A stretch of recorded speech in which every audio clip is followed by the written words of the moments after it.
Hi everybody, nice to see you all. Welcome back to the channel. Our subject today is a big one, and I don't think I'm going to be able to do it justice in one 15-minute video, but nonetheless. Today we are going to ask ourselves the following question. How, and perhaps why, should we study grammar when we study a foreign language? It's kind of amazing that this, even in the year 2023, when people have been, formally, rigorously researching linguistics for, I don't know how long people have been studying these things for in any rigorous scientific sense. But it's amazing that people still go round and round and round on this. Should I study grammar? Do I have to study grammar? Can I avoid studying grammar? What's the best way to study grammar? Why study grammar? It's amazing that we go round and round on this. We should probably try and define our terms a little bit. Grammar to me is just the way a language fits together. I think that linguists who specialize in this kind of thing tend to split grammar up into two different branches. You have syntax, which is to do with the arrangement of words in a sentence, and morphology, which is to do with the ways in which words change their forms. English doesn't have a huge amount of morphology, at least in our system of nouns and verbs. There are other languages that do much more complex and elaborate things in terms of verb conjugations, noun declensions, and all the rest of it. So, you can take the regular verb to love. You have I love, you love, he, she loves. That's a little bit of morphology. Loving is the gerund or present participle. Then you have loved, the past tense, and also loved, the past participle. If you take an irregular verb like eat, then you get ate as the past tense, obviously, and eaten as the past participle. But English is not very complex like this, right?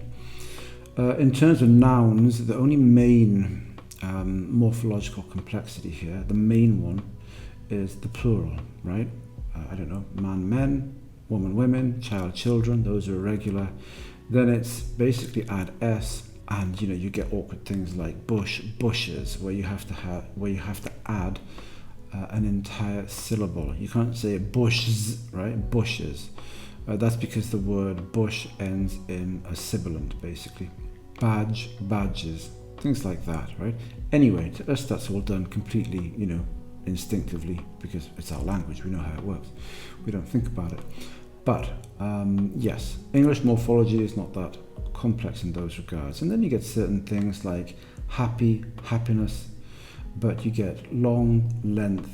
The way in which we make nouns out of adjectives is a bit complicated. So there are some complexities in English, to be sure. If you study Russian or Japanese, and I mention those languages because I've studied them, then you'll find that their morphologies are much more complex than ours in certain regards. Spanish too has a much more complex morphology than English does. Chinese has hardly any morphology at all, which is nice, but which doesn't seem to make it very easy, and so on and so forth. Then you have syntax, which is more intuitively obvious, right? You have to put the words into a sentence in a certain order. You can't just jumble the words around at random and expect the sentence to mean the same thing, or in fact anything at all. So that's basically what grammar is.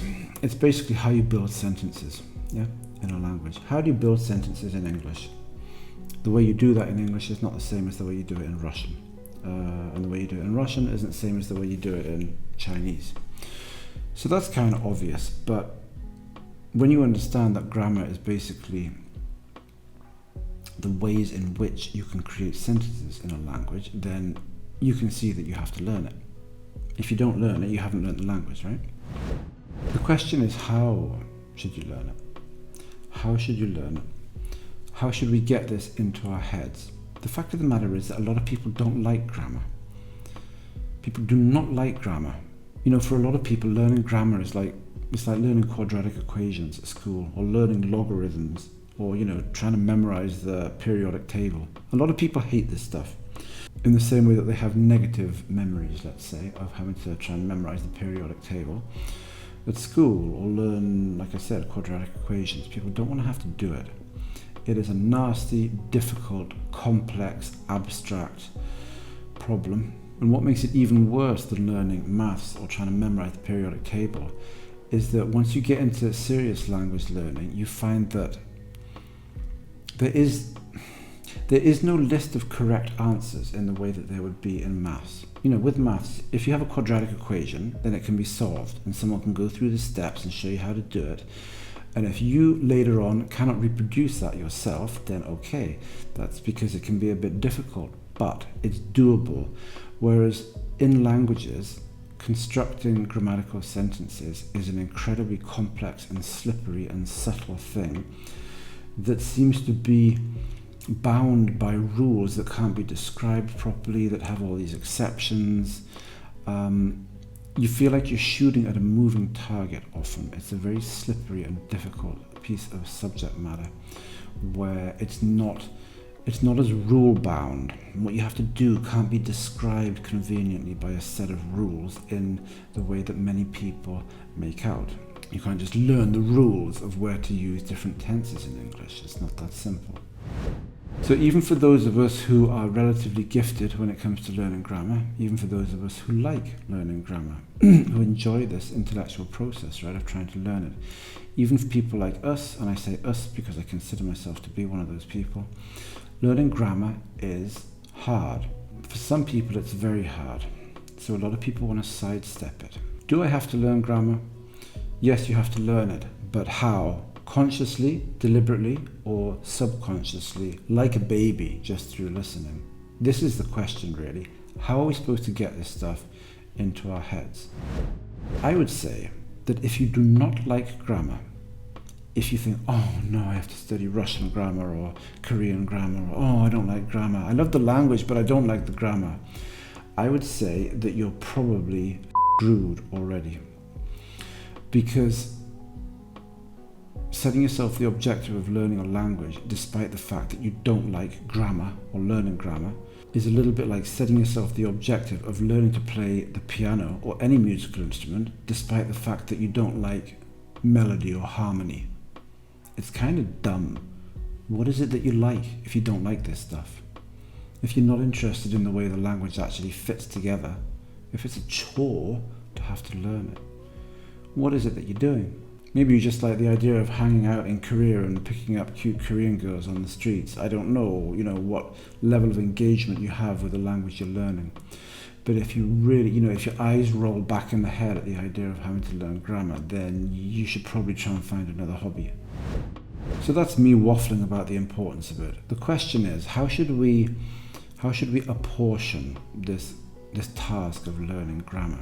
If we take conscious, deliberate learning and or subconscious, instinctive learning through exposure, how should we apportion our efforts, our energies?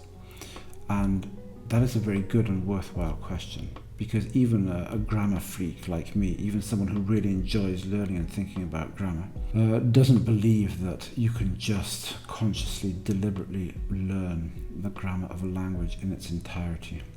That is not really doable. I think we have to pick a lot up through exposure. So this brings us full circle. How should we attack this? How should we attack this problem? It depends.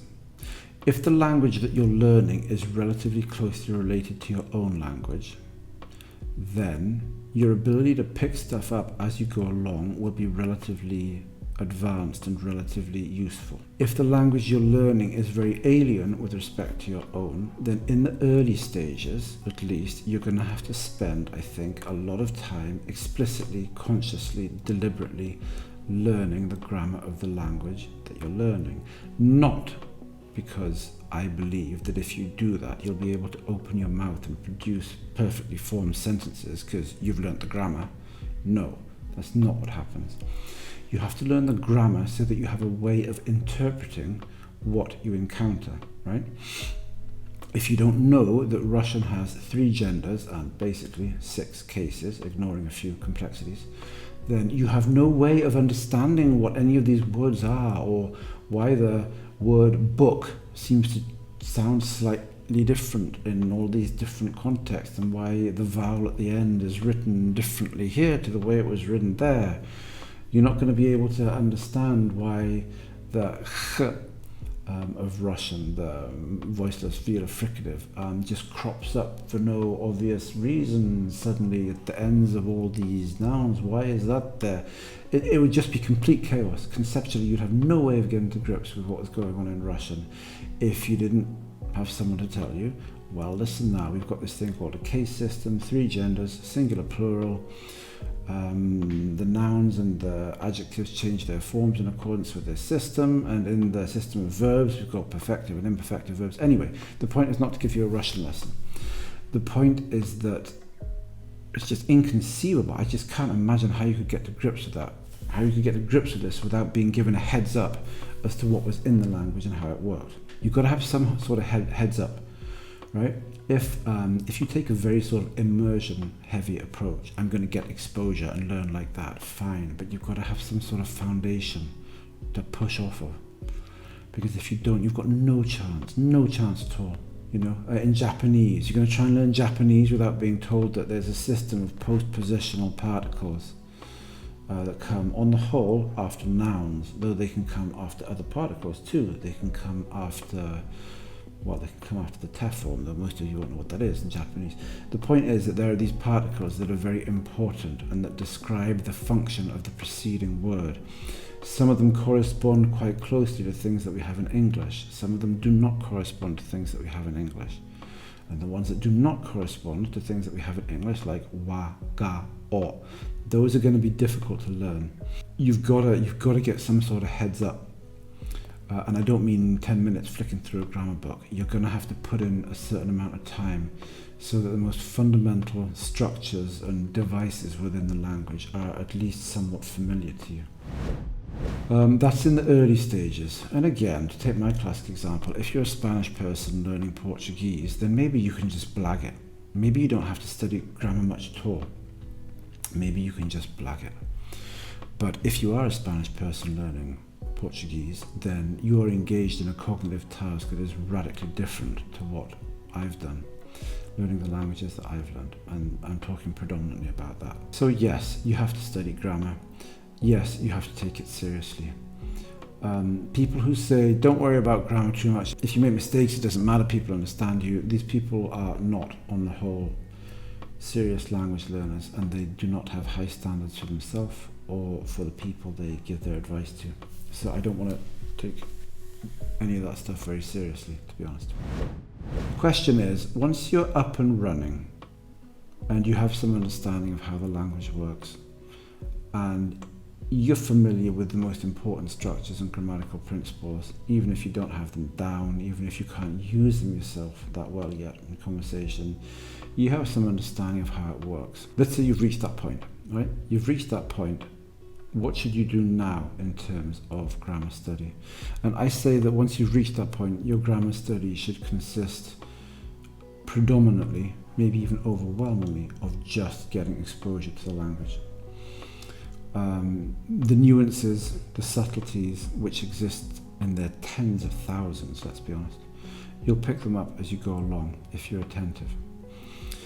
The things you can't pick up, you'll have to study as you go along.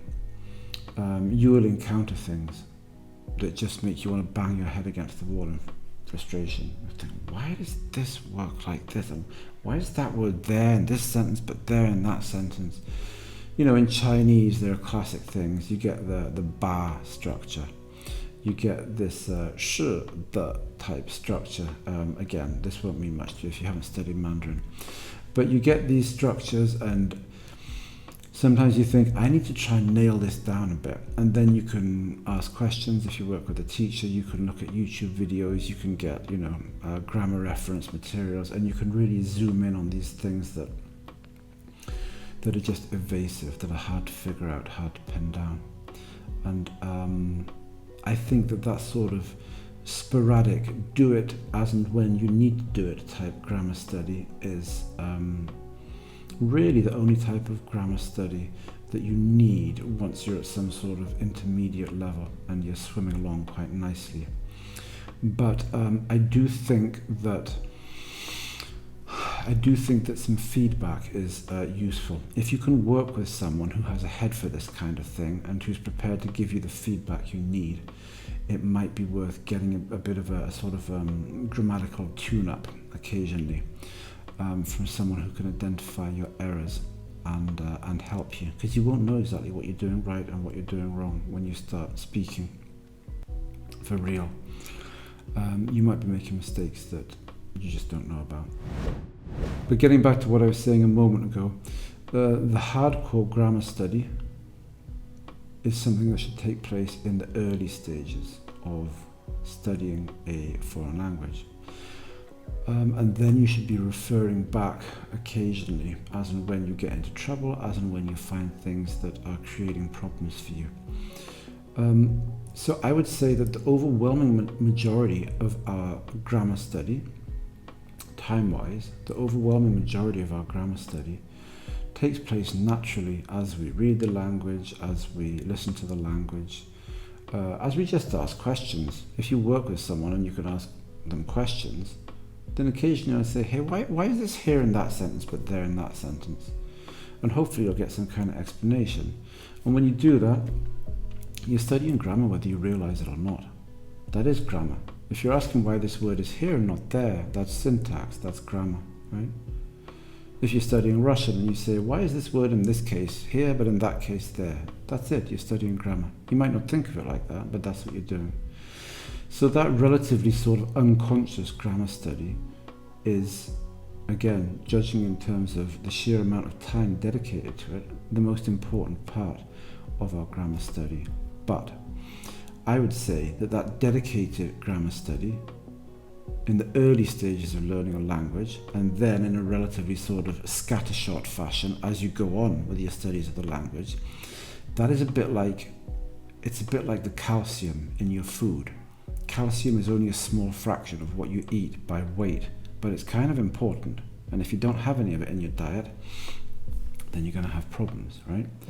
Equally, if you don't do any dedicated grammar study, then I think that you're going to run into serious problems. And sometimes you won't even be aware of them. You'll be talking a load of garbage and you won't even know it. And that's a serious problem for anyone studying a foreign language. So, yeah, most of the grammar study that we do is done relatively subconsciously, just when we're reading, listening, thinking about what we hear. But there's a certain amount of conscious study that you need to do. That is my opinion. And I think that you should be very, very wary about taking advice with respect to grammar study from people who obviously do not like grammar. People will naturally create excuses not to do the stuff that they don't like doing. So be very wary about taking any sort of grammar-centered advice, if that's the right way of putting it, from people who say, I don't like grammar, I hate this stuff's boring. Don't listen to people like that. I'm not saying that because I want you to, follow me on my channel and not them on theirs. It's not about that. It's like taking fitness advice from someone who skips leg day and hates training their legs. Why would you take fitness advice from someone like that? I'm sort of spiraling off now into weird analogies, so I think I'm going to let this one go for today. But that is my 2 cents on grammar study, at least for the moment.